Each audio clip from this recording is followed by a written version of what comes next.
సాయిరామ్.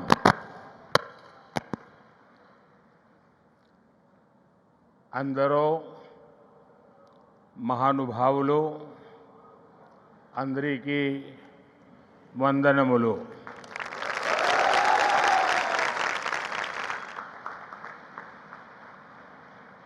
मुख्यमंत्री श्री चंद्रबाबू नायडू,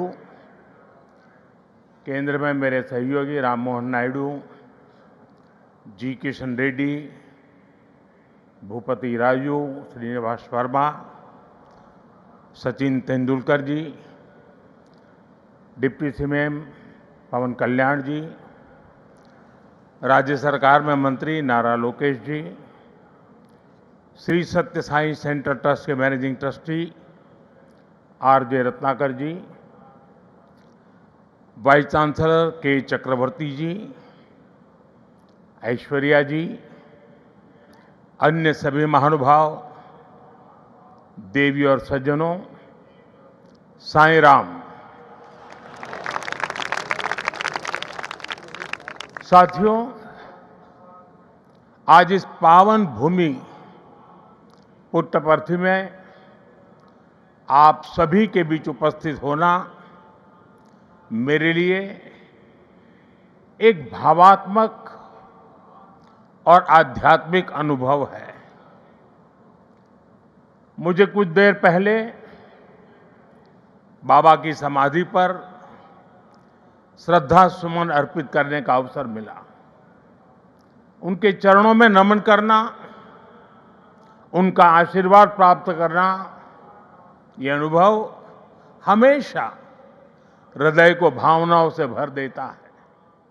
साथियों, श्री सत्य साई बाबा का यह जन्म शताब्दी वर्ष हमारी पीढ़ी के लिए सिर्फ एक उत्सव नहीं, यह एक दिव्य वरदान है।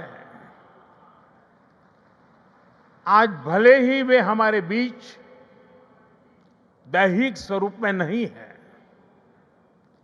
लेकिन उनकी शिक्षा, उनका प्रेम, उनकी सेवा भावना आज भी करोड़ों लोगों का मार्गदर्शन कर रही है। 140 से ज्यादा देशों में लाखों जीवन नए प्रकाश, नई दिशा और नए संकल्प के साथ आगे बढ़ रहे हैं। साथियों, श्री सत्य साई बाबा का जीवन वसुधैव कुटुंबकम का जीवंत स्वरूप था। इसलिए उनका ये बर्थ सेंटेनरी वर्ष हमारे लिए यूनिवर्सल लव, पीस और सर्विस का महापर्व बन गया है।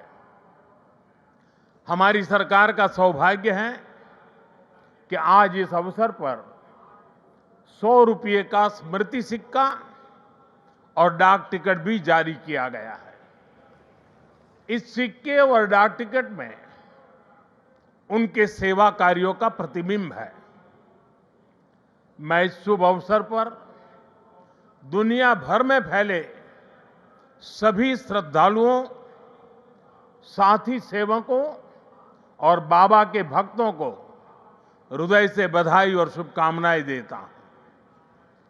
Friends, the central value of Indian civilisation is seva और service. All our diverse spiritual and philosophical traditions ultimately lead to this one ideal. Whether one walks the path of bhakti, jnana or karma, each is connected to seva. What is bhakti without service to the divine present in all beings? What is jnana if it does not awaken compassion for others? What is karma if not the spirit of offering one's work as service to society? Seva paramo dharma is the ethos that has sustained India to centuries of changes and challenges. It has given our civilization its inner strength. Many of our great saints and reformers have carried forward this timeless message was suited to the times. Sri Satya Sai Baba placed seva at the very heart of human life. He often said, love all, serve all. For him, seva was love in action. His institutions in education, healthcare, rural development, and many such areas stand as living proof of this philosophy. They show spirituality and service are not separate but different expressions of the same truth. Further, someone inspiring people while physically present is not uncommon, but the seva activities of the institutions created by Baba are increasing day by day despite him not being with us physically. This shows that the impact of truly great souls does not decrease with time, it actually grows. साथियों, श्री सत्य साई बाबा का संदेश केवल पुस्तकों और प्रवचनों और आश्रमों की सीमाओं में नहीं रहा है। उनकी शिक्षा का प्रभाव लोगों के बीच दिखता है। आज भारत के शहरों से लेकर छोटे गांवों तक, स्कूलों से लेकर आदिवासी बस्तियों तक संस्कृति, शिक्षा और चिकित्सा सेवा का एक अद्भुत प्रवाह दिखाई देता है। बाबा के करोड़ों अनुयायी बिना किसी स्वार्थ के इस काम में लगे हैं। मानव सेवा ही माधव सेवा है, ये बाबा के अनुयायियों का सबसे बड़ा आदर्श है। उन्होंने ऐसे कई विचार हमें सौंपे जिनमें संवेदना, कर्तव्य, अनुशासन और जीवन दर्शन का सार मिलता है।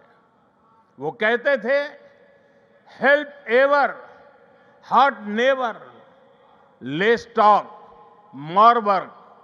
हम सभी के मन में आज भी श्री सत्य साई बाबा के ऐसे जीवन सूत्र गूंजते रहते हैं। साथियों, साई बाबा ने अध्यात्म का उपयोग समाज और जन कल्याण के लिए किया। उन्होंने इसे निष्काम सेवा, चरित्र निर्माण और मूल्य आधारित शिक्षा से जोड़ा। उन्होंने किसी मत या सिद्धांत पर अपनी शक्ति नहीं लगाई। उन्होंने गरीबों की सहायता की और उनके दुखों को दूर करने के लिए कार्य किया। मुझे याद है, गुजरात के भूकंप के बाद पीड़ितों को राहत पहुंचाने में बाबा का सेवा दल और सारे सेवाव्रती आगे की पंक्ति में आकर के खड़े हो गए। उनके अनुयायी पूरी निष्ठा से कई दिनों तक सेवा में जुटे रहे। उन्होंने प्रभावित परिवारों तक सहायता पहुंचाने, आवश्यक सामग्री उपलब्ध कराने और मानसिक सामाजिक सहयोग देने में महत्वपूर्ण योगदान दिया। साथियों, एक मुलाकात में अगर किसी का हृदय पिघल जाए, किसी के जीवन की दिशा बदल जाए, तो इससे उस व्यक्ति की महानता का पता चलता है। आज यहां इस कार्यक्रम में भी हमारे बीच ऐसे कई लोग हैं जिन पर सत्य साई बाबा के संदेशों का गहरा असर हुआ और उनका पूरा जीवन बदल गया। साथियों, मुझे संतोष है कि श्री सत्य साई बाबा की प्रेरणा से साई सेंट्रल ट्रस्ट और उससे जुड़े संगठन सेवा को ऑर्गेनाइज, इंस्टीट्यूशनल और लॉन्ग टर्म व्यवस्था के रूप में आगे बढ़ा रहे हैं। आज एक व्यवहारिक मॉडल के रूप में हमारे सामने है। आप सभी पानी, housing, health care, nutrition, disaster support और क्लीन एनर्जी जैसे क्षेत्रों में अद्भुत कार्य कर रहे हैं।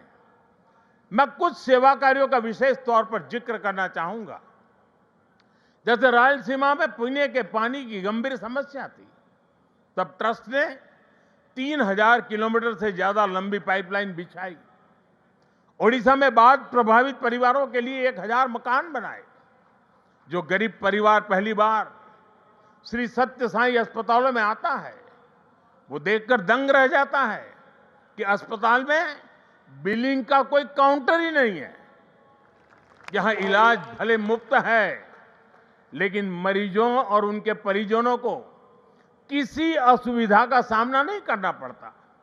साथियों, आज ही यहां 20,000 से ज्यादा बेटियों के नाम पर सुकन्या समृद्धि योजना के खाते खोले गए हैं। इससे उन बेटियों की शिक्षा और सुरक्षित भविष्य सुनिश्चित हुआ है। साथियों, भारत सरकार ने 10 साल पहले बेटियों की शिक्षा को ध्यान में रखते हुए उनके उज्जवल भविष्य के लिए ये सुकन्या समृद्धि योजना शुरू की थी। ये देश की उन योजनाओं में से एक है जिसमें 8.2% का सबसे ज्यादा इंटरेस्ट रेट हमारी बेटियों को मिलता है।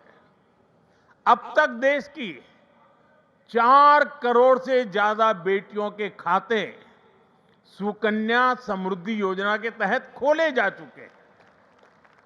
और आपको ये जानकर खुशी होगी कि अब तक इन बैंक अकाउंट्स में 3.25 लाख करोड़ रुपए से ज्यादा की राशि जमा कराई जा चुकी है। ये प्रयास बहुत अच्छा है कि श्री सत्य साईं परिवार ने यहां 20,000 सुकन्या समृद्धि खाते खुलवाने का नेक काम किया है। वैसे मैं काशी का सांसद हूं, तो एक उदाहरण वहां का भी दूंगा। पिछले साल फरवरी में हमने वहां 27,000 बेटियों के सुकन्या समृद्धि खाते खुलवाए थे और हर बेटी के बैंक खाते में 300 रुपये भी ट्रांसफर किए गए थे। बेटियों की एजुकेशन और बेहतर भविष्य में सुकन्या समृद्धि योजना बड़ी भूमिका निभा रही है। साथियों, देश में पिछले 11 वर्ष में ऐसी अनेक योजनाएं शुरू हुई है जिन्होंने नागरिकों की सामाजिक सुरक्षा को, सोशल सिक्योरिटी कवच को बहुत मजबूत कर दिया है और देश के गरीब, वंचित निरंतर सोशल सिक्योरिटी के दायरे में आ रहे हैं। 2014 में देश में 25 करोड़ लोग ही सोशल सिक्योरिटी के दायरे में थे। आज मैं बड़े संतोष के साथ कहता हूं और बाबा के चरणों में बैठ करके कहता हूं, आज ये संख्या करीब करीब 100 करोड़ तक पहुंच चुकी है। भारत की गरीब कल्याण की योजनाओं की, सोशल सिक्योरिटी देने वाली योजनाओं की विदेशों तक सभी इंटरनेशनल फोरम में चर्चा हो रही है। साथियों, आज ही यहां मुझे गोदान के कार्यक्रम में सहभागी होने का भी अवसर मिला है। ट्रस्ट द्वारा 100 गायें गरीब किसान परिवारों को दी जा रही है।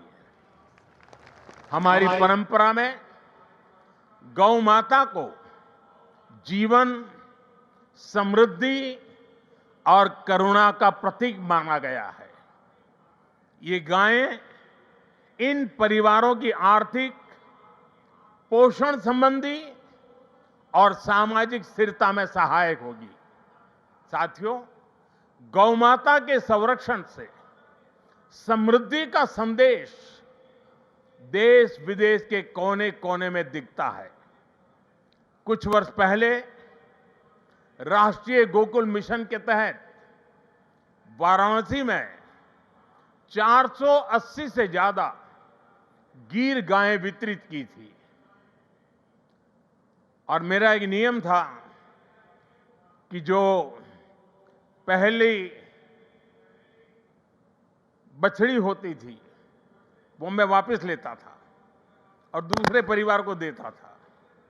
आज वाराणसी में गीर गायों और बछड़ों की संख्या लगभग 1700 हो गई है और वहां हमने जो एक परंपरा शुरू की है, जो गाय वहां वितरित की गई है, उनसे पैदा हुआ मादा बछिया को दूसरे इलाके के किसानों को मुफ्त दिया जाता है। इसलिए इन गायों की संख्या भी बढ़ रही है।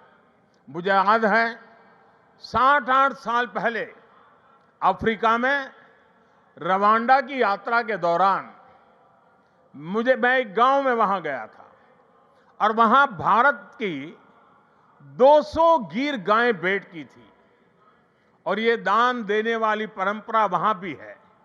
वहां गिरिंका नाम की प्रथा है जिसका अर्थ है मे यू हैव अ काऊ। इसमें गाय से पैदा होने वाली पहली मादा बछिया को पड़ोसी परिवार को दान देता होता है। इस प्रथा से वहां न्यूट्रिशन, मिल्क प्रोडक्शन, इनकम और सोशल यूनिटी बढ़ी है। साथियों, ब्राजील ने भी भारत की गीर और कांकरे नस्लों को अपनाकर उन्हें आधुनिक तकनीक और वैज्ञानिक प्रबंधन के साथ आगे बढ़ाया है और आज वे बेहतर डेयरी परफॉर्मर्स का स्रोत बन गई है। ये सभी उदाहरण बताते हैं कि जब परंपरा, करुणा और वैज्ञानिक सोच एक साथ चलती है तो गाय आस्था के साथ ही सशक्तिकरण, पोषण और आर्थिक प्रगति का साधन बन जाती है। और मुझे खुशी है कि आप इस परंपरा को यहां बहुत नेक नियत के साथ आगे बढ़ा रहे हैं। साथियों, आज देश कर्तव्य काल की भावना के साथ विकसित भारत की दिशा में आगे बढ़ रहा है। इस लक्ष्य को पाने के लिए नागरिक भागीदारी आवश्यक है और इसमें सत्य साईं बाबा का ये जन्म शताब्दी वर्ष हमारी बड़ी प्रेरणा है। मेरा आग्रह है कि इस वर्ष हम विशेष तौर पर वोकल फॉर लोकल के मंत्र को मजबूत करने का संकल्प लें। विकसित भारत बनाने के लिए हमें लोकल इकोनॉमी को बढ़ावा देना ही होगा। हमें याद रखना है, जब हम स्थानीय उत्पाद खरीदते हैं तो हमें एक परिवार, एक छोटे उद्यम और स्थानीय सप्लाई चेन को सीधे सशक्त बनाते हैं। इसी से आत्मनिर्भर भारत का रास्ता भी तैयार होता है। साथियों, आप सभी श्री सत्य साईं बाबा की प्रेरणा के साथ राष्ट्र निर्माण में अपना निरंतर योगदान दे रहे हैं। इस पावन भूमि में वाकई एक अद्भुत शक्ति है। यहां आने वाले हर व्यक्ति की वाणी में करुणा, विचारों में शांति और कर्म में सेवा का भाव दिखने लगता है। मुझे विश्वास है, जहां भी अभाव या पीड़ा दिखाई देगी, वहां आप इसी तरह एक आशा, एक प्रकाश बनकर खड़े होंगे। इसी भावना के साथ मैं सत्य साईं परिवार, सभी संस्थानों, सभी सेवा दल के सेवाव्रती और देश दुनिया से जुड़े सभी श्रद्धालुओं को प्रेम, शांति और सेवा के इस यज्ञ को आगे बढ़ाने के लिए हृदय से शुभकामनाएं देता हूं। बहुत बहुत धन्यवाद। साईं राम।